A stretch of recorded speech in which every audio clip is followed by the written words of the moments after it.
की लालची भाभी। करिश्मा, रेशमा और मनीषा 3 बहनें हैं। उनका एक भाई भी है, मयंक। मयंक अपनी बहनों को बहुत प्यार करता है, लेकिन मयंक की पत्नी सविता इस मामले में मयंक से बिल्कुल ही अलग है।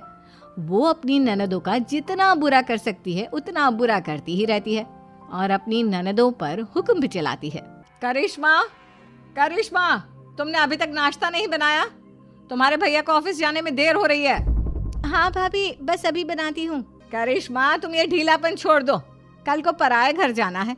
वहाँ अगर तुम इस तरह से काम करोगी तो लोग क्या कहेंगे कि माँ ने और भाभी ने कुछ सिखाया नहीं।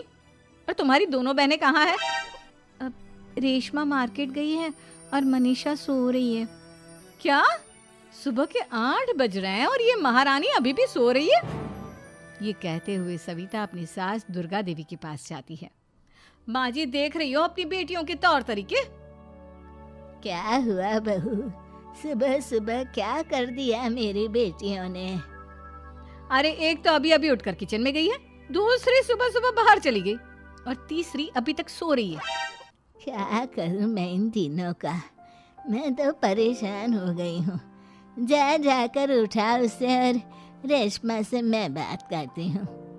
सविता सीधा मनीषा के कमरे में जाती है और उससे कहती है, महारानी जल्दी उठो, सूरज सर पर आ गया है।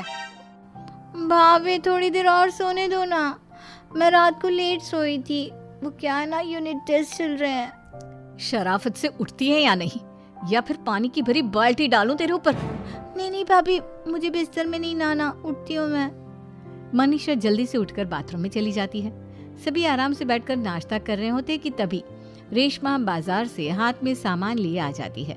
रेशमा को देखते ही सविता उस पर बरस पड़ती है। लो, आ गई महारानी। ऐसा भी क्या सामान लाना था जो सुबह आंख मलते ही बाजार की तरफ रवाना हो गई? भाभी, कल आप ही तो चीख रही थी कि घर का सारा सामान मुझे ही लाना पड़ता है, घर में किसी को भी किसी काम से कोई लेना देना नहीं है। अब मैं बाजार जाकर सामान ले आई तो आपको इस बात से भी तकलीफ हो रही है? देख रही हो माँ जी, अपनी बेटी की जुबान कैंची से भी तेज चलती है। और मयंक, आप तो कुछ कहेंगे नहीं अपनी लाडली बहन को। रेशमा, अपनी भाभी से ऐसे बात नहीं करते। चलो माफी मांगो। भैया, मैं क्यों माफी मांगू? आप भाभी से बोलिए ना कि हम पर कम हुक्म चलाया करे। हम इस घर की बेटियां हैं और आपकी पत्नी की ननद है, नौकरानी नहीं। लो कर लो बात। इनकी भलाई के लिए कुछ भी बोलो तो इन्हें बुरा लग जाता है। इस घर में यही इज्जत है मेरी। देख लो माँ जी, आपकी बेटी किस लहजे में मुझसे बात कर रही है। सविता वहां से चली जाती है।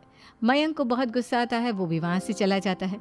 फिर करिश्मा रेशमा को समझाती है, रेशमा, तुम्हें भाभी से माफी मांग लेनी चाहिए थी ना। लेकिन दीदी, मैंने कुछ किया ही नहीं तो मैं माफी क्यों मांगू? हाँ करिश्मा दीदी, रेशमा दीदी जैसे ही घर में आई भाभी ही उन पर चिल्ला रही थी। हाँ, मैं मानती हूँ कि गलती भाभी की थी। मैं तो इसलिए बोल रही हूँ कि भाभी ने माँ को तो पूरी तरह अपने वश में कर लिया है। वो हमारी बात सुनती ही नहीं। मयंक भैया हमारे लिए हमेशा खड़े रहते हैं, इसलिए उनकी बात का मान तो तुम्हें रखना चाहिए था ना। कोई फायदा नहीं दीदी, कुछ दिनों की बात और है, भाभी उन्हें भी हमारे खिलाफ भड़का देंगी।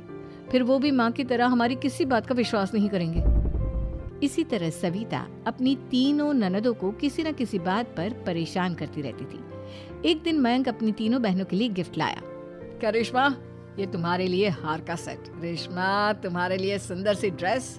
और मनीषा, तुम्हें किताबें पसंद है ना, तुम्हारे लिए किताबें लाया हूँ। थैंक यू भैया। थैंक यू भैया। थैंक यू भैया।